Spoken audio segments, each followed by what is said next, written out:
pessoal, hoje eu vou apresentá-los a uma criaturinha que é um verdadeiro chamego comigo, a Lua.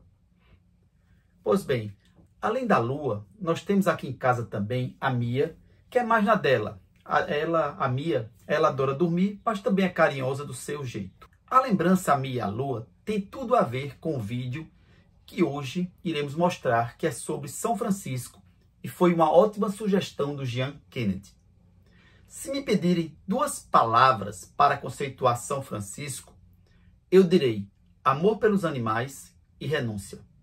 São Francisco foi um religioso italiano que nasceu em Assis no ano de 1182, havendo alguma divergência entre historiadores quanto a essa data. Um século antes dele nascer, a espiritualidade era quase um monopólio dos mosteiros. Os monges, eles tinham uma vida enclausurada de contemplação e de estudos. Esses religiosos tinham uma visão para lá de pessimista dos homens e acreditava-se que apenas os religiosos iriam chegar ao paraíso. Esses mosteiros eram de ordens ricas que recebiam muitas doações e possuíam grandes extensões de terras e muitos tesouros. No século XII, essa visão pessimista do homem, ela começou a mudar e a sociedade passou a ser mais otimista. Não apenas os religiosos que viviam em contemplação iriam para o céu, mas todos aqueles que merecessem. Foi aí que surgiu a ideia de purgatório como uma etapa transitória da vida espiritual. Foi nesse período de transição que nasceu São Francisco. Ele veio de uma família em ascensão social, pois o seu pai era comerciante. São Francisco, ele largou toda a riqueza para ter uma vida de pobreza e de dedicação ao próximo, tendo verdadeiramente revolucionado a igreja, abrindo-a para uma nova filosofia, para uma nova forma de agir. Nesse vídeo, vamos entender um pouco da vida desse santo que muitos reputam como aquele que mais se aproximou da doutrina de Cristo. Então vamos lá.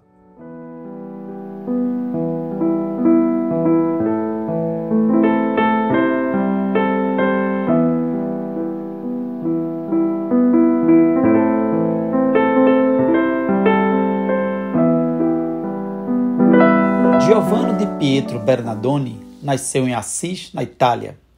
Era filho de um comerciante de tecidos que havia enriquecido. Quando seu pai fez uma viagem à França e se encantou com o país, ele resolveu trocar o nome do filho para Francisco como forma de homenagem.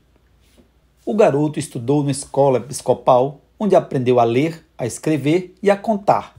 Não teve, entretanto, uma formação acadêmica mais profunda. Francisco, na época, almejava aumentar ainda mais a riqueza da família, mas não gostava de trabalhar no balcão da loja. Em 1202, começou uma guerra entre as cidades de Assis e Perúdia e o jovem Francisco foi lutar por sua cidade, acabando preso. Passou um ano em condições precárias. Essa prisão fez refletir sobre a sua própria existência. Em 1203, retornou à sua cidade e entregou-se a uma vida de festas, bebedeiras e torneios. Pouco tempo depois, ele começou a achar essa sua vida frívola e resolveu ser cavaleiro. Acontece que no percurso para assumir o posto, São Francisco adoeceu e ouviu uma frase que questionava se era melhor ele servir ao Senhor ou servir ao servo. Resolveu então ir a Roma visitar a tumba de São Pedro. Lá chegando, deixou um punhado de moedas e decidiu que iria mudar de vida.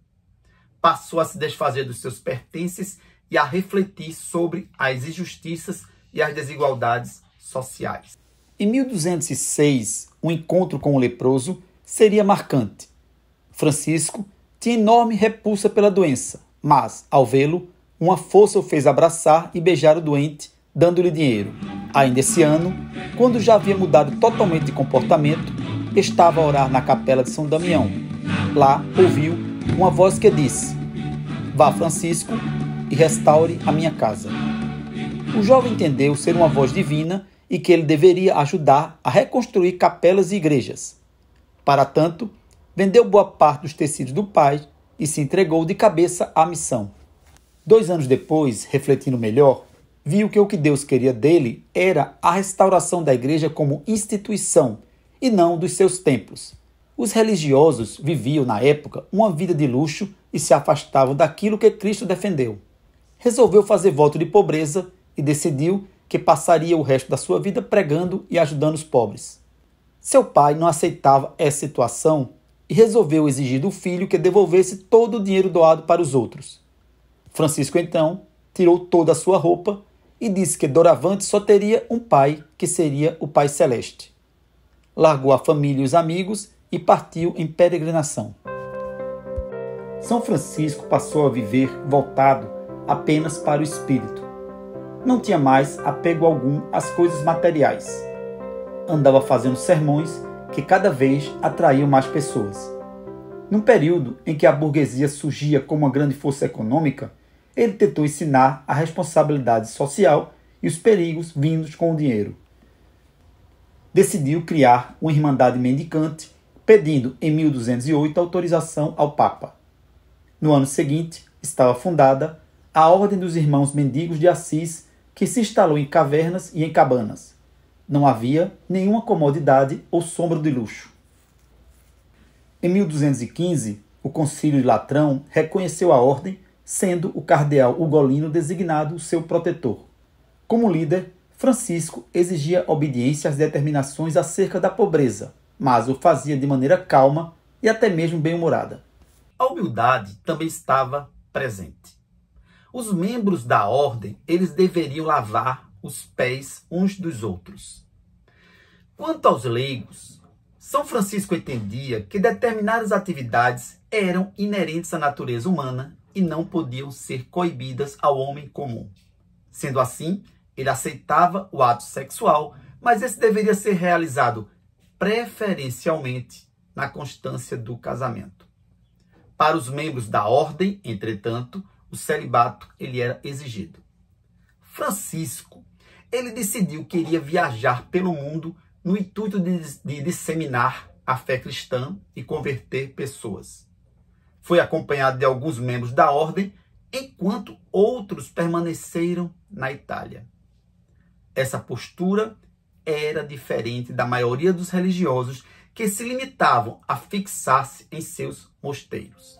A sua forma de pregar era simples e direta, usando uma linguagem de fácil entendimento. Era comum lançar mão do humor como forma de fazer os seus sermões ainda mais agradáveis a todos os públicos. Cada vez mais e mais pessoas o ouviam. Durante essas viagens, Bernardo de Quintaval e Pedro Catânia se juntaram a ele. Nas suas peregrinações, conta-se que quando da aproximação do santo, os peixes pulavam na água e os pássaros pousavam nos seus ombros. Durante todas essas viagens, alguns membros da ordem foram presos e depois mortos pelos muçulmanos, pois recusaram a converter-se. O próprio Francisco acabou preso na Terra Santa, sendo levado ao sultão. Para provar a sua fé, fala-se que ele andou sobre brasas. O sultão, então, impressionado, determinou a sua soltura. Em 1020, ele voltou para a Itália e encontrou os discípulos descumprindo as regras do voto de pobreza, e esse descumprimento ele era estimulado pelo cardeal Ugolino, que se sentia desconfortável com essas regras, pois elas acabavam apontando uma série de contradições da igreja. Em 1221, Giovanni redigiu e apresentou novas regras para a ordem que reafirmavam o voto de pobreza. Tal texto foi recusado por Ugolino e foi alterado antes de ser enviado ao Papa Honório III. A ideia inicial dos franciscanos, ela havia sido totalmente deturpada pelo novo texto. Isso porque a concepção de pobreza ela foi vista pela comunidade e por setores da alta hierarquia da igreja como subversiva. Em 1224, enquanto meditava, Francisco viu a figura de um homem com 6 asas semelhante a um serafim. Nesse momento ele sentiu abrirem-se no seu corpo feridas das quais as de Cristo crucificado. São Francisco foi o primeiro caso de homem estigmatizado. Ele sempre tentou ocultar essas feridas com faixas e com seu hábito. Elas causavam extremo desconforto e sangravam frequentemente. Muitas vezes, ele tinha dificuldade até mesmo de andar, chegando a ser carregado. Tinha também fortes dores de cabeça. O afastamento da ordem dos ideais que apregoava Francisco o deixou muito triste. Ele renunciou à ordem nesse mesmo ano de 1224, indo morar na floresta próximo da natureza. Foi acompanhado de alguns dos seus discípulos. Durante essa fase derradeira da sua existência, ele teve muitas visões e ainda pregava para muitas pessoas que queriam ouvi-lo, vê-lo e tocá-lo. A sua situação de saúde piorou e ele foi levado para Assis, vindo a falecer em 3 de outubro de 1226. Na igreja de São Francisco de Assis estão guardados os seus restos mortais. Ele pediu para ser sepultado nu e no pôr do sol. Fala-se que no momento exato do seu sepultamento, um bando de aves cantou. Menos de 2 anos depois da sua morte, ele foi canonizado pelo Papa Gregório IX. Para muitos, como já disse anteriormente nesse vídeo, São Francisco foi o santo que mais se aproximou do ideário de Jesus e por isso ele foi muito incompreendido. Eu creio que, infelizmente, que se ele tivesse vivido hoje, se ele vivesse hoje, ele sofreria a mesma incompreensão. É isso aí, pessoal. Valeu!